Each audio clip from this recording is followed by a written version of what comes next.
they're already meaningful. It's our responsibility, and I just use that word, making them meaningful. They're already meaningful, and it's our responsibility to find that meaning. Now, here we're going to get to the part that I was talking about before, where there's going to be pressure on Allie, on Rachel, on Jerry, and on Deborah. I'm going to paste this link into the chat in the Zoom as well, or you can just use the information that's right there on your screen there. And Allie, if you'd like, you can paste the link into the Facebook Live comments so that anybody who's watching on Facebook Live will be able to do that. And Avi, I just want to let you know that because you have a screen share, like 2 different screens up on Facebook, they only see you, not your presentation. Okay. So I'll post. I gotcha. I'll let you know that. Okay, so it might make sense once I get into the presentation for me to screen share as opposed to but wait, I can actually fix that for right now. I can remove my spotlight, and there we have it. Now they should be seeing it, or any moment now.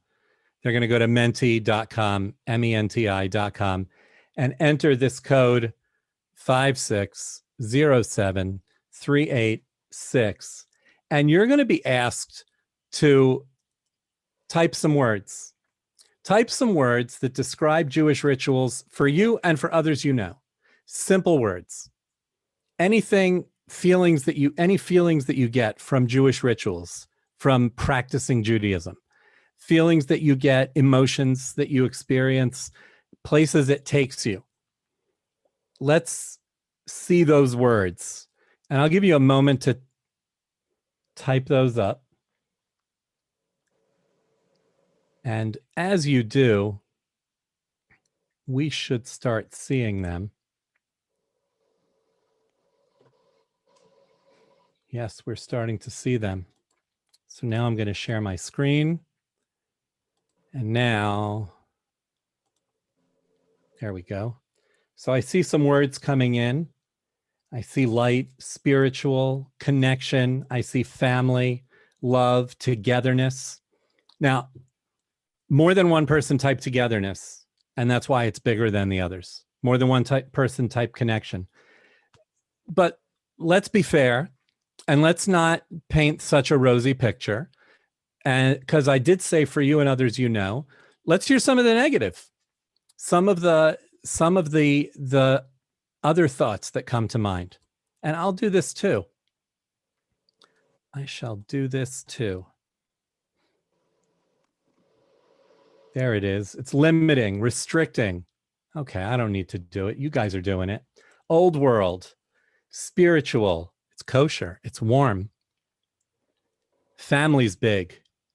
Family's big. I don't know if that's positive or negative. I guess it depends on the family. It can be time consuming.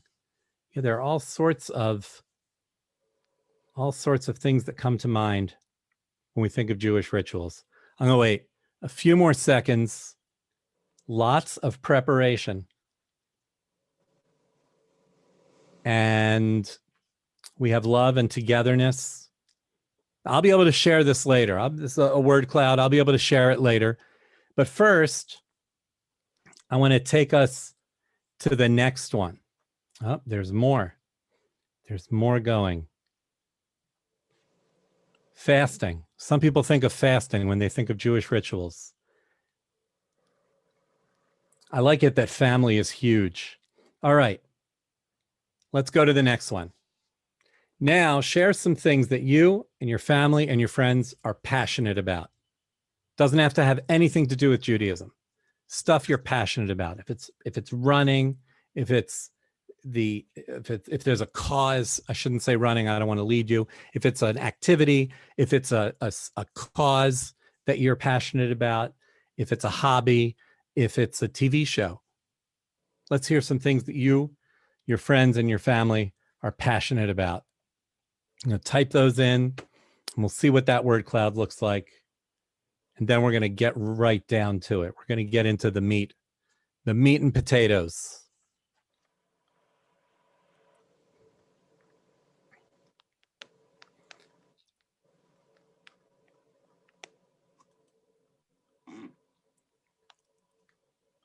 See some words popping in. Community service, donating, good stuff. We got our Federation people in. I could see that. I see the logo there. Playing board games, eating out together, power walking. I led you, I know, but it's okay. Theater, travel, donating. Something just happened on that one. Let's see more. Honesty. Honesty's good.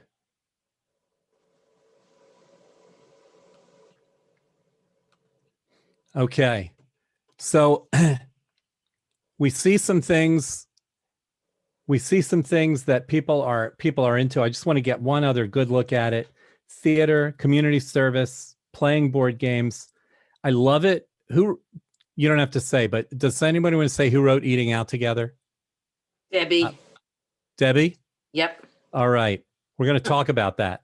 Okay. We are going to talk about that.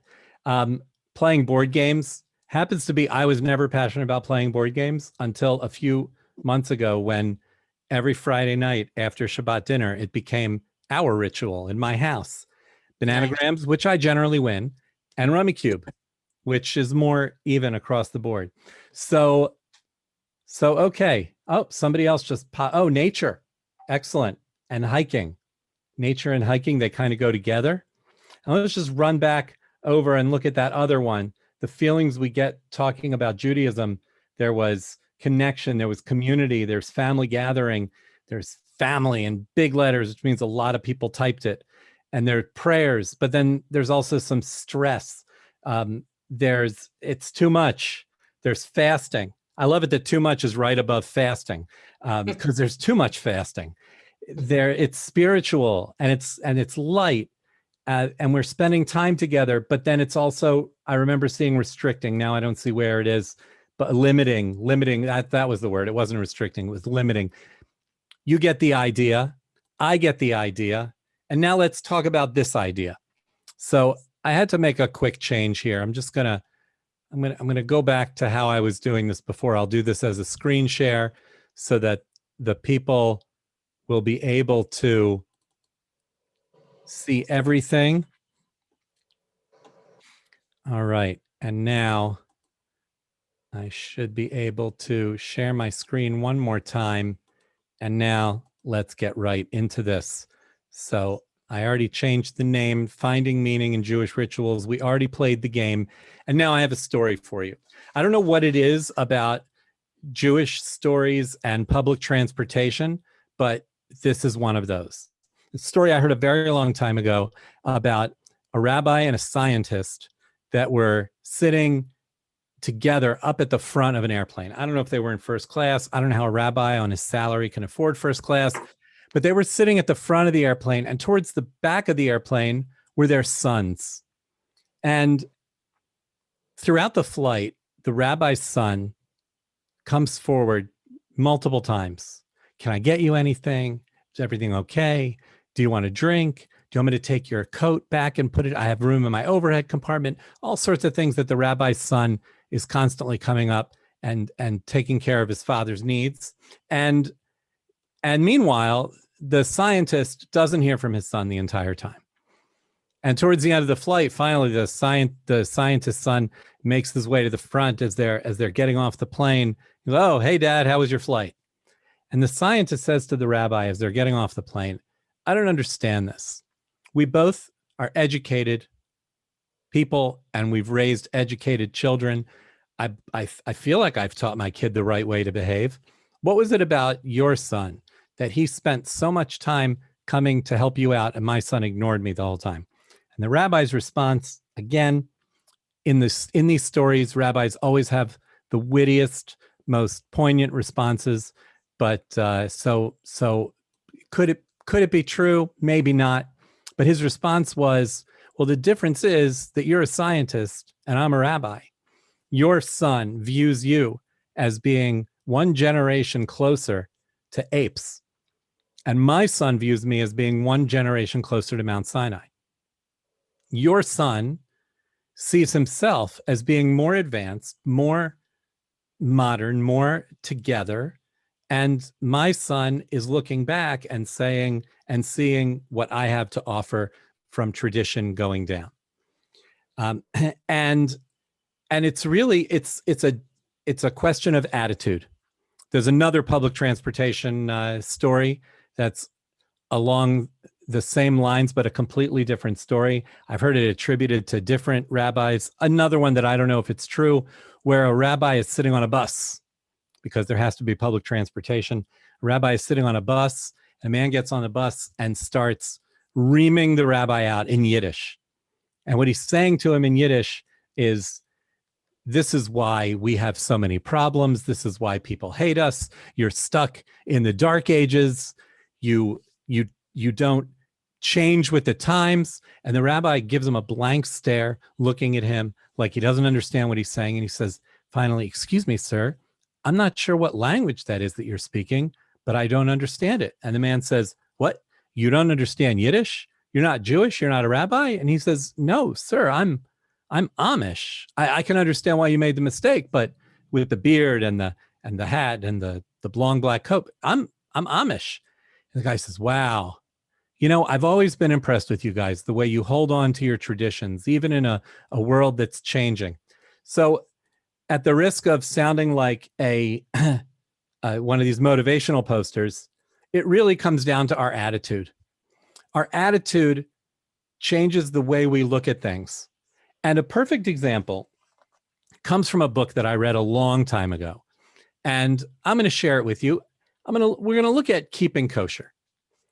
Keeping kosher, great example. If you ask people who may or may not be educated at certain levels, why are there these laws of kosher?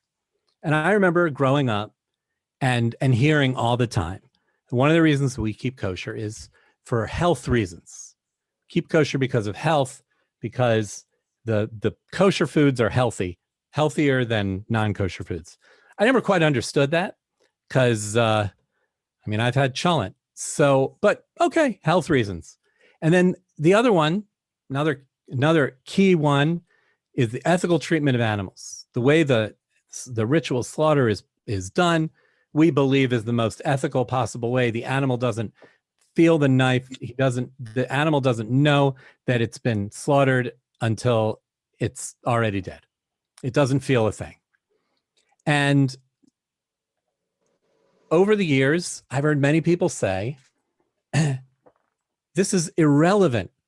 We have much more information today in science that allows us to be healthy without keeping kosher, that allows us to kill animals using anesthesia so that they can be killed ethically even without kashrut. These are irrelevant. And the book I read, I'll put it on screen if you can't see me, it's called The Bamboo Cradle. Bamboo Cradle is actually a book, I don't know if you've ever seen it or heard of it. It's a book that it's kind of near and dear to my heart, because although the city where this whole story takes place is never mentioned in the book, it takes place in Richmond, Virginia, which is where I grew up. And I knew this family growing up. So when they wrote a book about their story, I was one of the first people to pick it up, and I read it cover to cover. And a lot of what went on in the book I remembered from when I was a little kid. And in a nutshell, the story is about a family that adopts a Chinese baby girl who's been abandoned in a train station in China, and they want to convert her to Judaism, and the local Orthodox rabbi will not convert them unless they take on the Jewish rituals. And Alan Schwartzbaum, he's Avraham Schwartzbaum by the time he wrote this book. But Alan Schwartzbaum is a college professor. He likes to break things down. He likes to look at facts. He likes to analyze.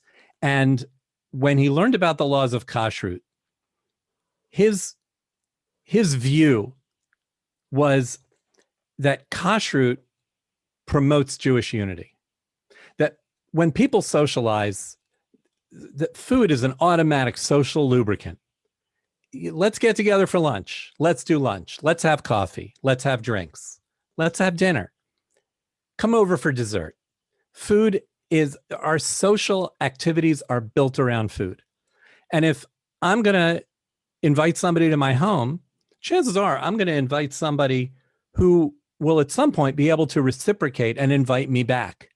And by all of us following these ritual laws of kashrut, whether or not they have to do with superior health, whether or not they have to do with the ethical treatment of animals, these, by following these laws, it was Dr. Schwartzbaum's own observation from learning about kashrut and analyzing it as the college professor that he is, that it promotes Jewish unity, that it makes people comfortable in your home, and therefore these laws were relevant. And it's all about the attitude.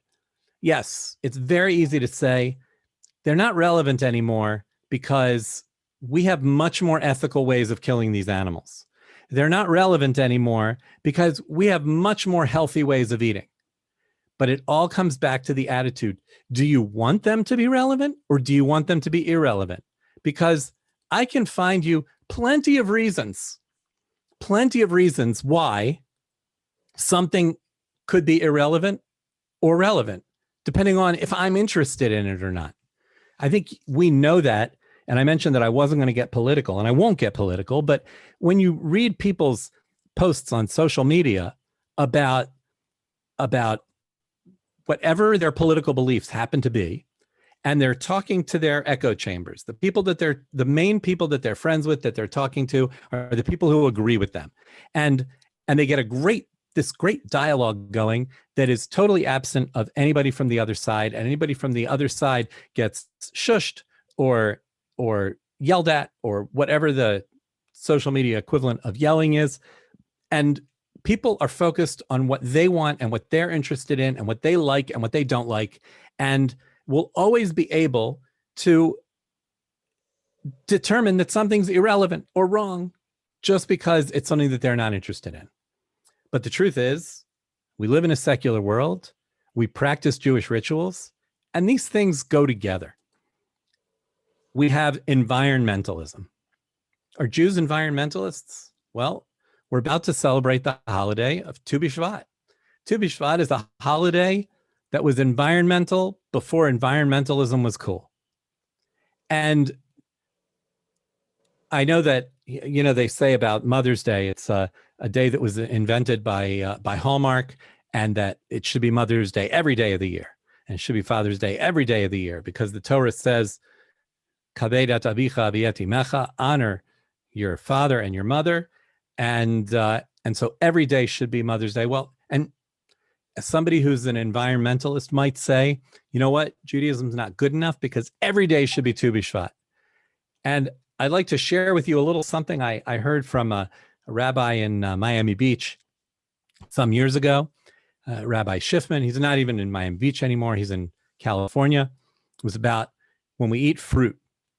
When we eat fruit, we say a bracha. Baruch atah Hashem Elokeinu melech haolam, borei peri ha'etz. Blessed are you, Lord our God, King of the universe, who creates the fruit of a tree. And similarly, when we eat vegetables that grow from the ground, borei peri ha'adamah, who creates the fruit of the earth. Now, a lot of times when we translate that, I know that some of us tend to translate it in the past tense. God created the fruit, but it's written in the present tense. And Rabbi Schiffman brought out a very interesting point, and it's stuck with me for more than 10 years since I heard him say it. Technically, as environmentalists, when we eat a cherry, we should not spit out the pit and throw it in the trash. Rather, we should spit it out and save it and plant it and grow a tree to replace the cherry tree that's eventually not going to be alive anymore. When we eat an apple, we should save the seeds. We should plant them. We should grow an apple tree. Everything we eat, we should not be throwing anything away. By saying this bracha, blessed are you, Lord our God, King of the universe, who creates the fruit of the tree. What we're saying, said Rabbi Schiffman, is we're about to eat I'm about to eat a piece of fruit, God. And when I'm done, I'm going to eat this apple. When I'm done, I'm going to throw away the core. The seeds are going in the trash because I'm not a farmer, but you are the ultimate farmer. So this prayer that I'm saying is that you will continue doing the great work that you do every single day and replace this apple. Please do it for me because I'm not in a position to do it myself. And Jews all over the world, regardless of their climate, regardless of whether they can grow these fruits, say this bracha every single day. And the message in that bracha, written in the present tense, and not in the past, it's the past tense. This apple was already created. It's in my hand, and I'm ready to eat it. And yet we say it in the present tense because it's a never-ending cycle. We talk about things using resources that are renewable. And this prayer, in the Jewish view, saying we believe in renewable resources. That's what we believe in. That's what we're saying. That's why we're saying this bracha. I'm not going to plant these seeds because I can't. I'm not in a position to do so. I don't live in a place where peaches grow well, but you, God, the ultimate farmer, are able to. I want to share one more ritual, and then I'd like to open up and hear about your rituals, and also to revisit some of the things that you told me in the word cloud earlier that you're passionate about, and see how we can find the meaning in Jewish rituals for these things. The ritual I want to talk about is Netilat Yadayim. It's the Jewish law that before a person eats bread, meaning before a person sits down to a meal. When we talk about bread, we're talking about a meal. It's in Jewish law, bread is what makes the meal. It's a requirement that Jews wash their hands. There's a specific way that we're told to do it. There's no soap involved. We should wash with soap beforehand because your hands really are supposed to be clean before that as well. We use a cup or a vessel that doesn't have a spout specifically. We pour it on our hands. Some do it twice, some do it 3 times, some do it 2 on the left and then 2 on the right. Some do it 1 on the left, 1 on the right, 1 on the left, 1 on the right, 1 on the left, 1 on the right. However it is that you do it, it's followed by a blessing. Blessed are you, Lord our God, King of the universe, who has sanctified us with his commandments, commanded us to wash our hands. So this really seems archaic. I mean, everybody carries a little thing of hand sanitizer. That's really all you should need. But let's remember that there was a time in history. It was called the Black Plague. And there were people dying left and right. And in the Jewish communities, the death toll was much, much, much, much lower. And historians have attributed this to the fact that Jews are commanded to wash their hands before they eat a meal. And in the non-Jewish world, people didn't understand what bacteria were. They didn't understand what viruses were. And they didn't necessarily see the need to wash their hands before they ate a meal hundreds of years ago. And they died because they caught diseases from the bacteria and the viruses that were on their hands. And the Jews, who were just pouring a simple vessel of fresh, clean water, something as simple as that, no sanitizer, no soap, just pouring and pouring and pouring and pouring, were not dying in nearly the volume of how people were dying. And what do we see today? Coronavirus, hand washing. Everybody needs to wash their hands. Everybody needs to wash their hands to prevent the spread, prevent sharing diseases that are deadly, that are making people sick, that are killing people. And what could be more relevant in today's world? Wash with soap. Do the hand sanitizer. But afterwards, grab the cup. Go to the Judaica store and get a cup with the fancy handles on it, or just a big plastic cup. Grab the cup. Look up what the blessing is. Pour 2 on the right, 2 on the left, or 3 on the left and 3 on the right. Say the blessing and think about all the generations in history that have done this because God commanded, but the effect was literally save their lives. And most of them probably had no idea. In fact, the fact that Jews were not dying and others were in many communities caused anti-Semitism. It caused pogroms. It caused retaliation. It caused accusations that Jews were poisoning the water in the wells, and that Jews were finding other ways to poison the food supply. And so maybe not 100%, but it's a ritual that we can look back on, and some could look at it with the attitude it's archaic and it doesn't matter today. But with a different attitude, we could look at it and say, hand washing is a thing. It works. It worked hundreds of years ago and it works today.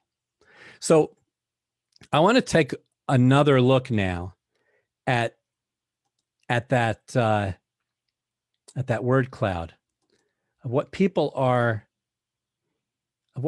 interested in. We have people who are into eating out together. Debbie, eating out together.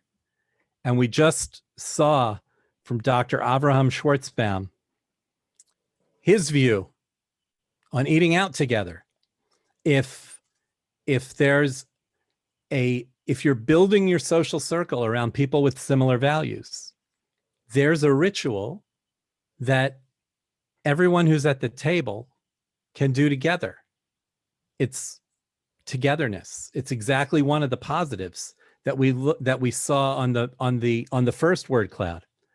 I want corned beef on rye, somebody wrote. I want corned beef on rye. I don't know who that was. Was that anybody in the Zoom, or did people on Facebook jump in? Well, nobody in the Zoom is stepping forward, so I assume it was somebody. People on Facebook were messaging. That was people on Facebook. Somebody wrote, I want a big knish. Okay, I know what's happening here. I know. No, I'm telling you, none of you know what's happening here except the person who typed that. Somebody is sending me a message. Someone is quoting lyrics of a song that I wrote and sang somewhere in Pennsylvania, something like 30 years ago. And I don't know who you are because I can't see who's in the Facebook because I'm looking at Zoom right now. But I love you, whoever you are. Thank you for doing that. I'm even blushing a little bit. Okay, it took me 10 minutes to figure this out. That's hilarious. Thank you. I just thought about that song today. And I thought, wow, I haven't thought about that song in ages. Wow. Whoever you are, please say hello. And so let's hear what either and Allie, are there any comments in Facebook that I can respond to? Because I don't have that open. Unless you want to paste it in the chat and I'll look at it there. So I know you originally had internet trouble today, but my internet actually went down. So I've been jumping back and forth on my phone to catch the messages, but I don't think I'm seeing them when they came in. So Okay. I keep going back, and I will let you know if and when I see some messages coming in from Facebook. Okay. So I'm going to just look at what's here on the things that people are passionate about and try and address them. And anybody who wants to jump in and ask or challenge me, tell me I'm wrong or tell me I'm right, or sing me back a song that I sang to you 30 years ago, whoever that is. I really want to know who that is. There are some really obvious ones in here. There's learning. Some people are passionate about learning. And we're going to see at the very end, when I go back to my slides and talk about the SALT method, which I didn't even know was the SALT method until I typed it up this evening, that the L is for learning, and that learning is going to play a huge role in all of this. Nature, we talked about the fruit of the tree, and we talked about Tu B'Shvat. Honesty. Somebody said they're passionate about honesty. That's great. There are all sorts of Jewish laws about honesty. I have two sons in Israel. They're both, one's in college and one is in yeshiva studying to be a rabbi. When they were in high school, they were both very entrepreneurial, spirited, into business. And I bought this book of Jewish business ethics. And it was filled with all of these situations where it poses a situation of business ethics. A man gives his friend the keys to his house, and he says, please take care of my house while I'm away. And while you're doing that, you can feel free to help yourself to anything you want in the refrigerator. I greatly appreciate it. Bring in the newspaper, whatever. And while the guy's away, there's this power outage. And why I'm remembering this, I don't know. This is also from some years ago. It was one of the first in the book.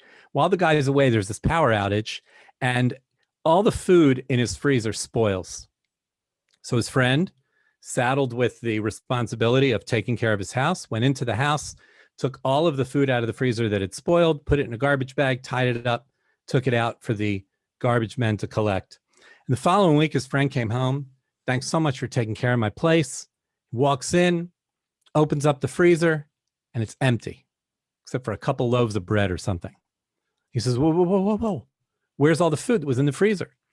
Oh, well, yeah, I meant to tell you that there was a power outage, and we had that big storm while you were away, and I threw away all the meat that spoiled.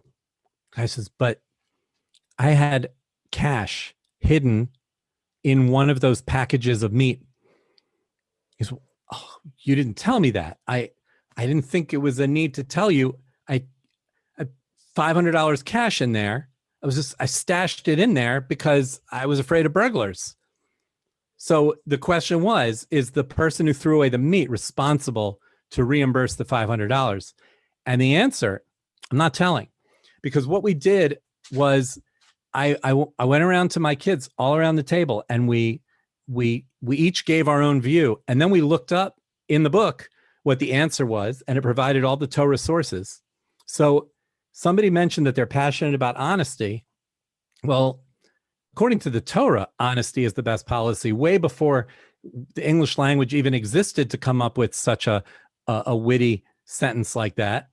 And that's something that we can learn from every day. There is playing board games. I don't know. I can't think of a Jewish ritual that centers around playing board games. However, I did mention at the beginning when I first saw that pop up that playing board games has become part of my own family's Friday night Shabbat ritual. And so I would definitely say that playing board games, I mean, it's part of how I enjoy Shabbat now. We don't watch TV on Friday night in my house. We don't listen to the radio. We don't mess with any electronics.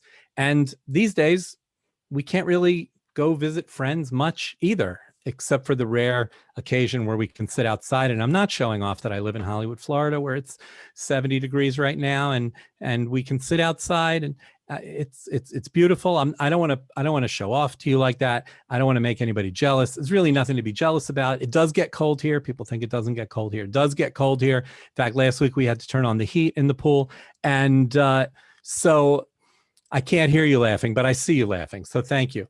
I'm here all week. So playing board games has become a part of our Jewish ritual of observing Shabbat.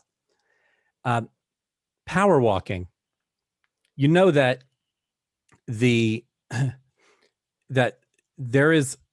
is mandated in Jewish law to stay healthy. It is forbidden, according to Jewish law, to smoke cigarettes. Ask some very religious people why they smoke. I don't know the answer. I don't know how they justify it. But Jewish law states that you have to be healthy.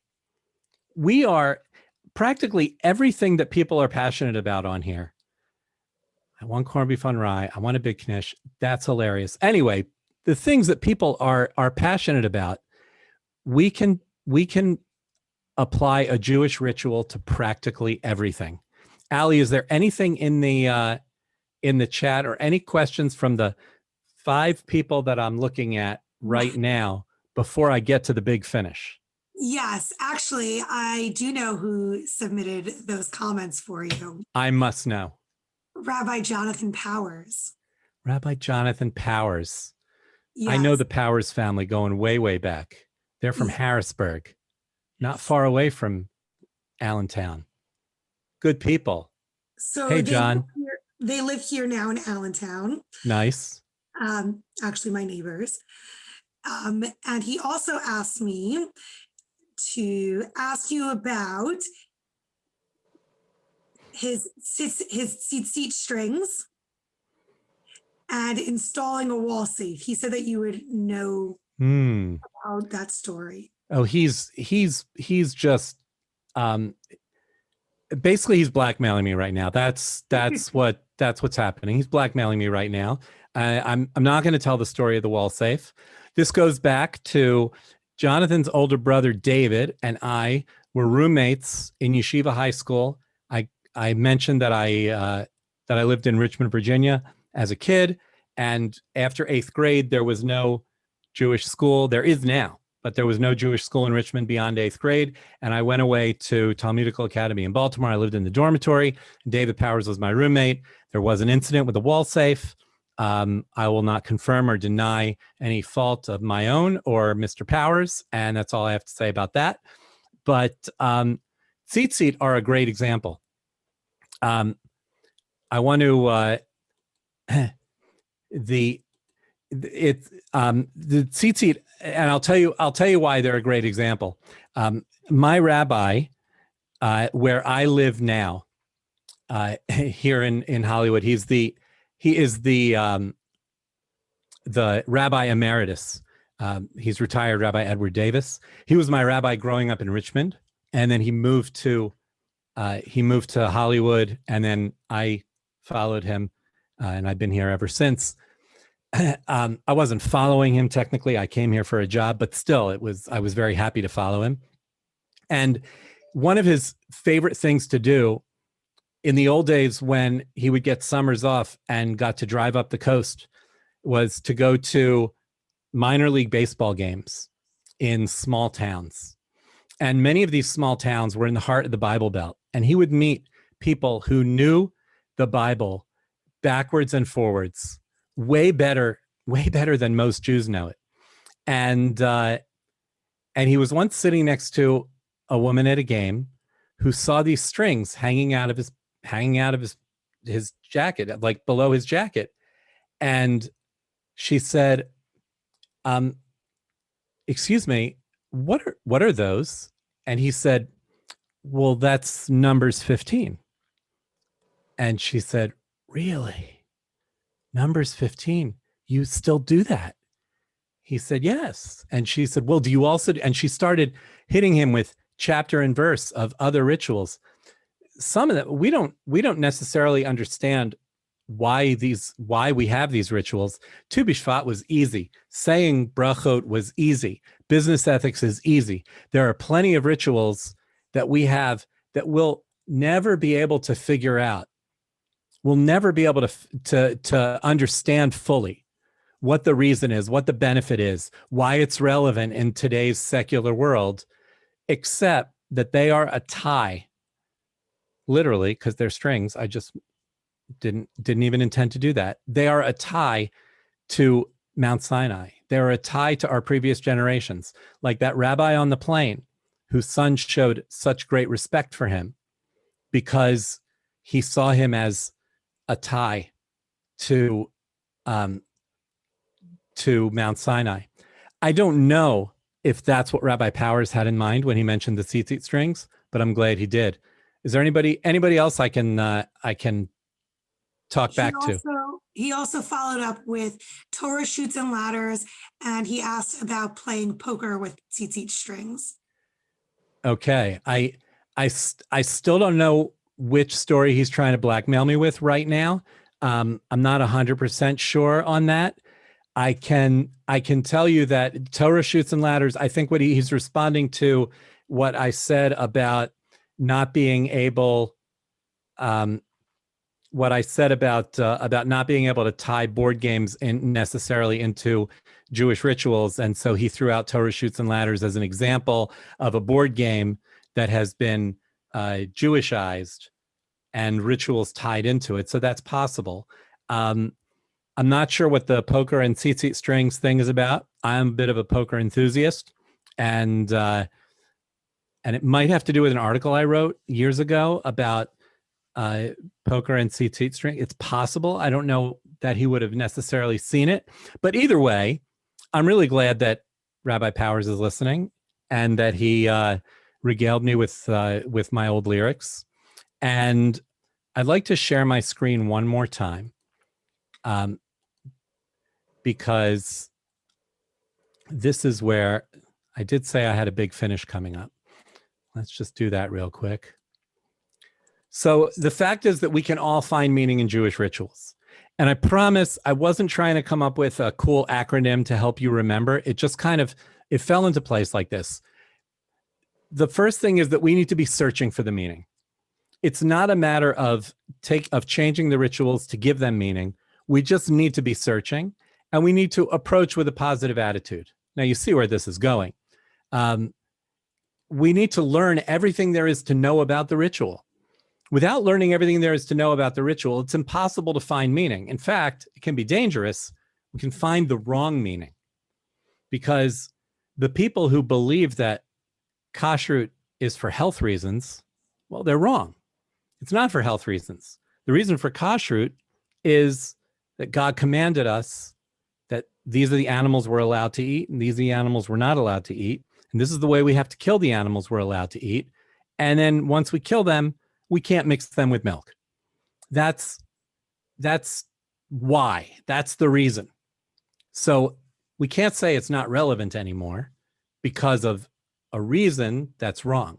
So if we learn everything there is to know about the ritual, it makes it much easier to find that meaning. Now, I was looking at this and I said, oh, wow, there's letters here, S-A-L. I was done. But then I decided, okay, take things step by step and don't get overwhelmed. Salt, it spells something. But I'm glad it does. I'm glad I needed to search for one last thing to put in there, because it isn't easy to take on a new ritual. If there's a ritual that someone abandoned at some point, they moved on, they said, you know what, this is not for me, I'm not going to do this anymore. And they grew up and they got older and they decided, I want to start doing this again. Or they never did it before. Somebody is just starting to look into the Jewish rituals and they're trying to find something to put a little more meaning in their lives.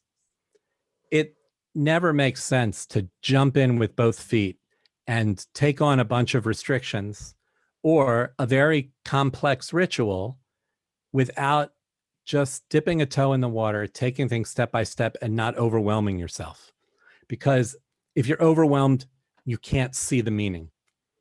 And that will, in the end, result in not keeping the commandments and following the rituals anymore at all, because it's overwhelming. It's too much.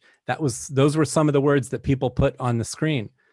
It's too stressful. There's too much preparation involved. Slow down. Take it step by step. My wife jokes sometimes, people, when people in the non-Jewish world talk about Thanksgiving dinner, they say, oh my God, it was so much work. I made a turkey and I made stuffing and I made 3 kinds of vegetables and 2 kinds of rice and this and that. And there was chicken and there was brisket and whatever there was. And we would say, oh yeah, it's a lot of work. And then walk away from the conversation and say, we do that every Friday. So, you take on something new and it can be super, super overwhelming, and not taking step by step can result in giving it up altogether. I want to say one final thing. There's a concept in in modern Judaism. It's called. I'm gonna change the name a little bit just to make it more broad. It's called rabbi shopping, and it's frowned upon. You say, well, my rabbi says that you're not allowed to do X, Y, and Z. But I just heard there's a rabbi at the other shul who says you are allowed to do X, Y, and Z. And so I want to just call him and ask him about it so that I can get a yes. And the answer, the response from Judaism to that is no, no, no, no. That's not acceptable. You have a rabbi. You go to your rabbi. If you don't like a restriction your rabbi has, but listen, this is who you've chosen as a leader. This is who you've taken it upon yourself that you're going to go to him with your issues, and you can't shop around for somebody who's going to make your life as easy as possible. This is the lot we're given. This is the lot you have. This is your rabbi. Do what he says. I'm going to say that it's okay to rabbi shop when you're searching not for fewer restrictions, but when you're searching for inspiration, because it doesn't go against one rabbi to get inspiration from another rabbi. It might go against your rabbi to get another rabbi to say you can do something that your rabbi said you can't. But if a rabbi brings inspiration, I should broaden the word rabbi even, anybody who can teach you. I'm not a rabbi, but I teach all the time. If you are searching for meaning in a particular ritual that you say, I want to take this on, I want to keep all the laws of Shabbat. I want to, thank you, Rachel. Candle loses nothing by lighting another. Exactly. That's exactly it. I want to take on these rituals of Shabbat. I'm going to stop doing all of these tasks that are not allowed to be done on Shabbat. And maybe your rabbi says that I'm allowed to run the hot water, and my rabbi says I'm not allowed to run the hot water. And I got to stick with my rabbi because I can't go shopping around for somebody who's going to give me fewer restrictions. But if your rabbi has a great reason why these rituals are special, nothing wrong with shopping for inspiration. And so the task is on us. The meaning is already there. We don't have to make them meaningful. All we have to do is look for it.